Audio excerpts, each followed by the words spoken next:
So good evening, I'm Jeremy Khan, founder of Plume Drone Delivery Service. So as you all well know, drone delivery has been in the trend for years, but now it's time to make it real.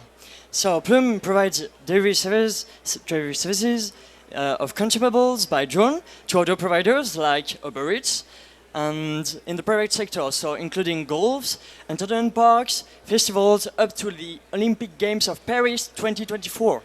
So to do so, we developed two systems, one being a smart box, which is attached under the drone with a modular design, so with a stabilization module and a temperature maintenance module.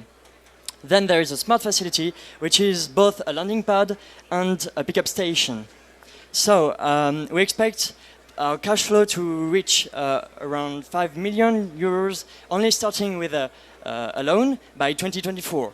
But we intend to launch our activities by 2021 with investments from 25,000 euros in order to fund the drones we need and our services. And last but not least, we can carry anything because we only need to develop the required modules to meet the transportation requirements. Thank you very much for your consideration.